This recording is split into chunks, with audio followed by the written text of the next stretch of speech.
Bonjour, bienvenue à notre méditation. Aujourd'hui, c'est le 17 août.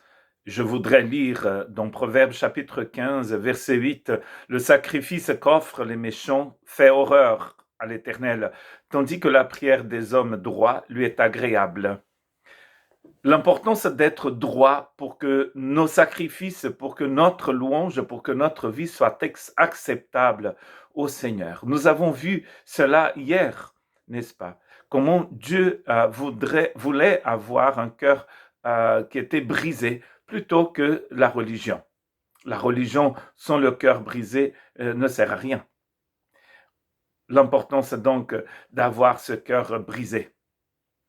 Il y a dans l'Ancien Testament une histoire qui va nous aider à comprendre cela, c'est l'histoire du roi Saül dans 1 Samuel chapitre 15. Dieu avait dit à Saül, au roi Saül, le premier roi d'Israël, en fait, de ne pas accepter, de ne pas utiliser ce qu'il avait déclaré interdit en ce qui concerne les Amalécites et tout ce qu'ils possédaient.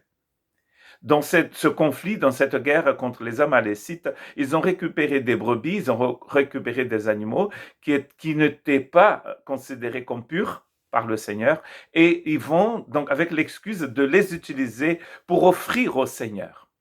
Et Samuel va dire une chose très importante au roi Saül qu'on devait garder dans notre cœur aujourd'hui. L'Éternel trouve-t-il autant de plaisir dans les holocaustes et les sacrifices que dans l'obéissance à sa voix? Non. L'obéissance vaut mieux que les sacrifices et l'écoute attentive vaut mieux que la graisse des béliers. Saül était intéressé par la religion, tandis que Dieu est intéressé par le cœur. Il voulait, avec ce qui était déclaré impur, offrir un sacrifice à l'Éternel. Mais cela n'est pas possible. Ce qui est impur en nous doit d'abord être purifié, lavé par le sang de l'agneau, pour que nous puissions et pour que notre offrande soit aussi acceptée au Seigneur. Dieu n'est pas impressionné par nos actes religieux incroyables, magnifiques, très beaux, offrir des dizaines, de centaines de sacrifices au Seigneur, mais ces sacrifices sont impurs. Saül n'obéissait pas à Dieu, mais il voulait quand même pratiquer sa religion. Mais Samuel dit, cela ne sert à rien.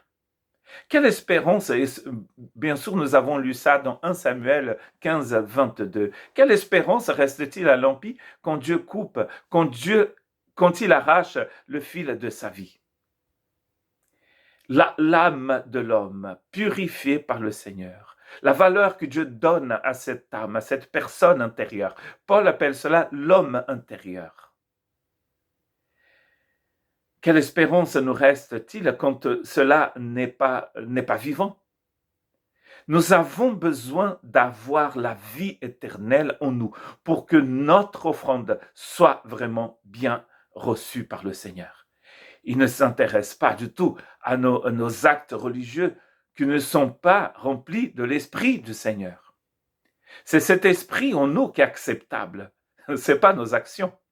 Nos actions, elles sont considérées comme de l'impureté si elles ne sont pas animées par l'Esprit de Dieu. Allez apprendre, nous dit Jésus dans Matthieu 9, 13, ce qui signifie je désire la bonté et non les sacrifices. En effet, je ne suis pas venu appeler des justes, mais des pécheurs à changer d'attitude.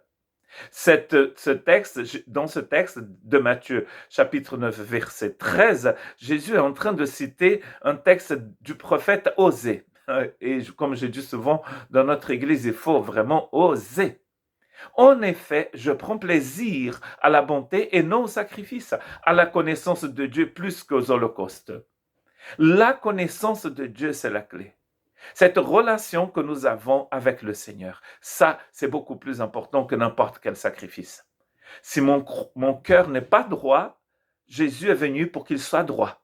Alors, quand mon cœur est droit, ce que je dis, ce que je chante, ce que je fais est agréable au Seigneur, parce que mon cœur est animé par l'Esprit du Seigneur. Que Dieu vous bénisse.